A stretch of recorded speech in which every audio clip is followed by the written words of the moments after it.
news now, Sunrise, Hawaii's most watched morning news with Steve Uehara and Grace Lee. At 5:30 on this Monday morning, we are tracking breaking news out of our nation's capital. The NBC affiliate there is now reporting that tactical teams have entered two separate buildings on the Navy Yard. They are searching for a second gunman. So far, at least 4 have been killed. Several others have been shot. This, again, a shooting at the Washington Naval Yard. We'll be waiting for a news conference coming up in the next few minutes. Back here at home in the meantime, the rail is getting back on track. Crews are set to resume construction this morning.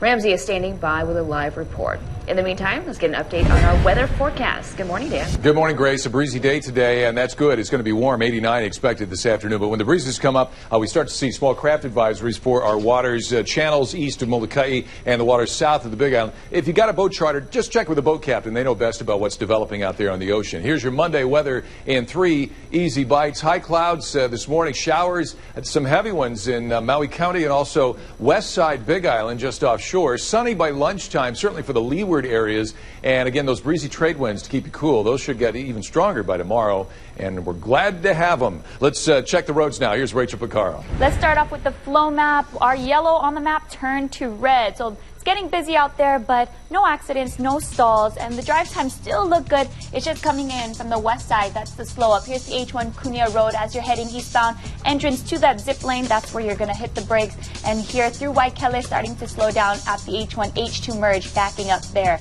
Getting into town traffic, no problems to tell you about. Wide open at Middle Street merge, as well as crossing the Ko'olau and all of your routes. Here's a live look at the Pali Highway at Puiva Road, and then taking you now out to Kuli'o'o on the east side. That is wide open as well, all the way into town through Kaimuki and approaching the Ward Avenue overpass. It is nice and light. That's your weather and traffic here on Sunrise. Let's get back to Grace. All right, thank you, Rachel. Again, we are tracking new details out of Washington, D.C. If you are just joining us this morning, there has been multiple shootings at the Navy Yard in the southeast quadrant. Police are actively looking for someone they believe to be the second gunman in that area. It is a multi-pronged search. They are searching on the ground with tactical teams entering multiple buildings at the Navy Yard. They are also searching from the air. We have seen helicopters circling that area. At this point, there are reportedly 6 schools that are on lockdown in the nation's capital. It's a scary situation, a chaotic scene, as you can see. Danielle Nottingham filed this report just minutes ago. There is a massive police presence here in southeast Washington, D.C. at the U.S. Navy Yard, where police and federal agents are on the scene looking for a shooter. It all happened around 8:20 this morning. Someone opened fire at the U.S. Navy Yard in one of the buildings that holds about 3,000 employees.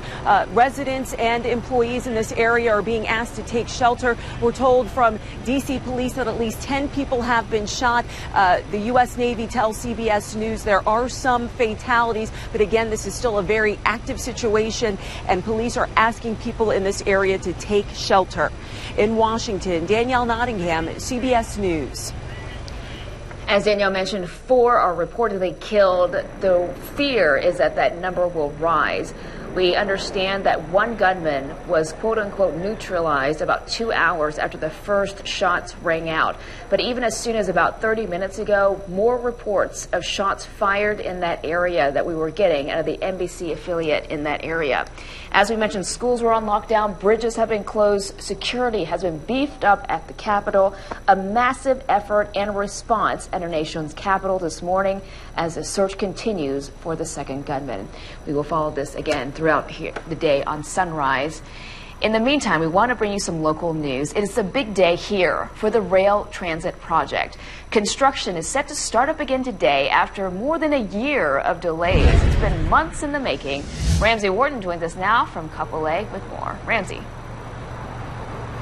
Good morning, Grace. Well, the 20-mile rail line begins here in Kapolei. We're standing just off of Old Farrington Highway here this morning, and those columns that you may have seen and no construction work going on for the past year has added up to an estimated more than $30 million. But today, That clock on that money stops as the construction begins at 6:45 this morning with city officials and, of course, authorities with the Honolulu Authority for Rapid Transportation that's overseeing this $5 billion project. Now, it was last August that everything came to a screeching halt when the state Supreme Court did order the city that it had to conduct an archaeological study along the entire 20-mile route, not just piecemeal it as the construction started to go forward. So again, due to that completion of that work, there's some permits in place now. Everything gets kicked off today. The big thing that drivers need to know, guys, we have an entire 24-hour closure of Old Farrington Highway between North-South Road and the Old Fort Weaver Loop. There will be an exception, guys. The pumpkin patch at Loon Farms is right next to us. The school buses will be allowed to do their tours, and on the weekend you will have access to the pumpkin patch coming up because this is their busy season, guys. But construction will be also underway at this time. Guys, back to you. All right, thank you, Ramsey, for the update on the rail project. It is 5:36, and we want to go now live to a press conference that's happening at the MedStar Washington Hospital Center. His lower legs.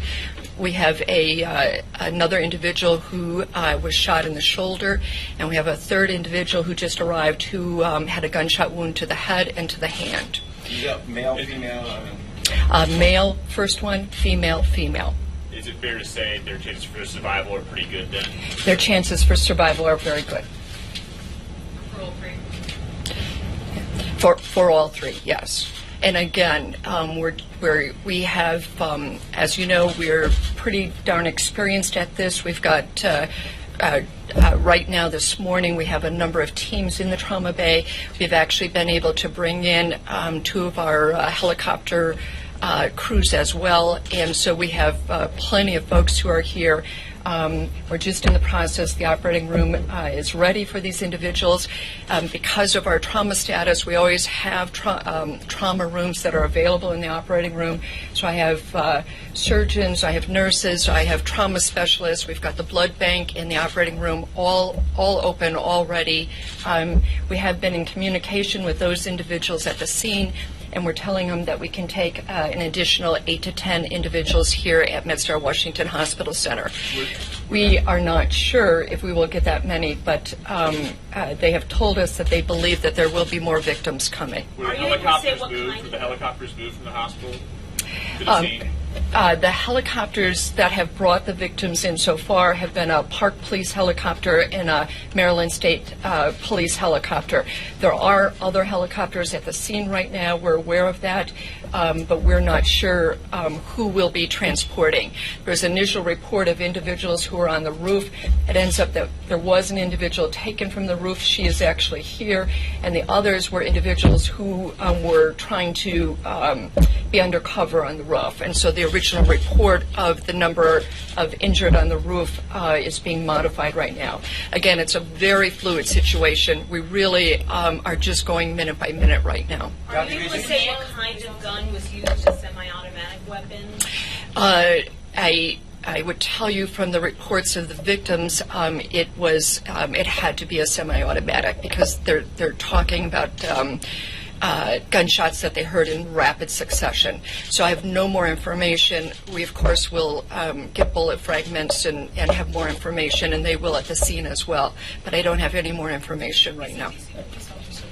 You're listening in live to a doctor at the MedStar Washington Hospital Center, where she has reported that they received 3 of the 10 victims at their trauma center. Now, she says they have 1 man and 2 women there, and she was describing their injuries. She said 1 was shot in the leg, 1 was shot in the hand, and the 3 victims, the shooting victims that she has out of the Washington Navy Yard, are expected to survive. She says they are on standby. Their trauma center is ready to receive more should they need it. We also have a separate update from the shooting scene at the Washington Navy Yard. Now, about an hour ago, one of the shooters was described as being neutralized. We have just gotten reports in from an official who says that the shooter at the Washington Navy Yard has now died. The search, though, does continue for a possible second gunman.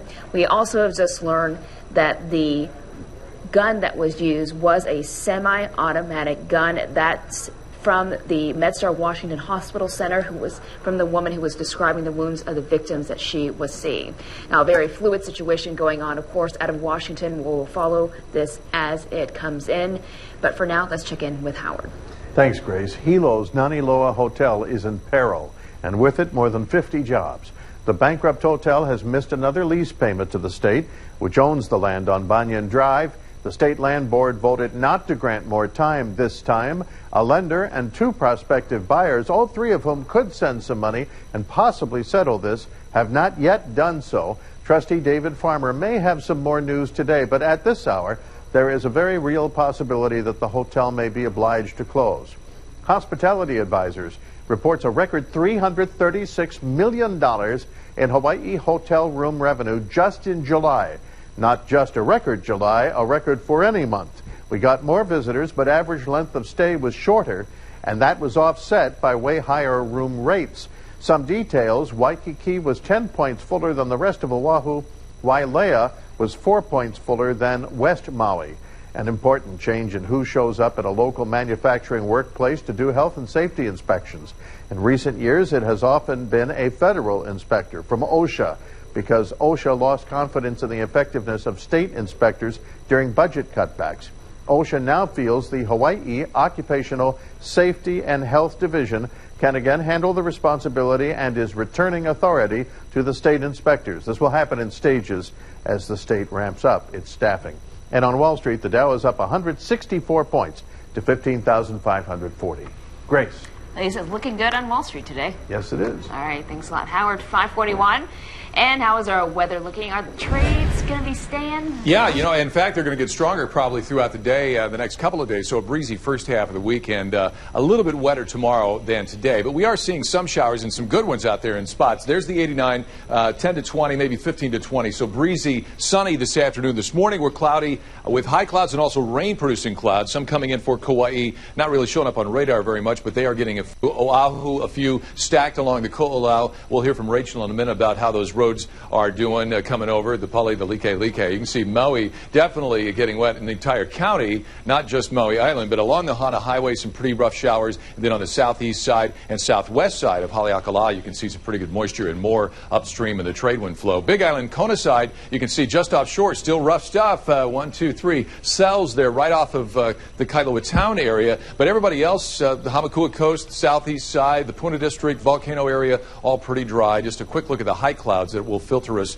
for the morning, but burning through the sun by afternoon. Should be blue by lunchtime. All right, to Rachel and our roads here on Oahu. We're seeing red on the flow map. That's coming in from the west side, up and out of Ewa Beach on Fort Weaver Road, right at the Kunia Road on-ramp. Then that turns into yellow through Waikele, and then some red at the H1, H2 merge. No accidents or stalls to tell you about coming in from the west side, H1 Kunia Road, slowing as you're making your way out of Ewa Beach and from the west coast. Taking you all the way here into the H1, H2 merge. You can see volume building as you're heading up to Aiea, and it looked like we had a possible stalled vehicle just right after the Aiea Heights overpass in that triangle in the distance, but it's just freeway service patrol pulled off there with no vehicle. So everything else is looking good. Crossing the Ko'olau, Dan was talking about some wet weather. Not seeing anything on my traffic cameras here on the Like at Kamehameha 4 Road, but make sure you drive safe. Give yourself a lot of distance and time between you and the vehicle in front of you, and just that heads up for you. That's your weather and traffic. You're watching Sunrise on Hawaii News Now. We'll be right back.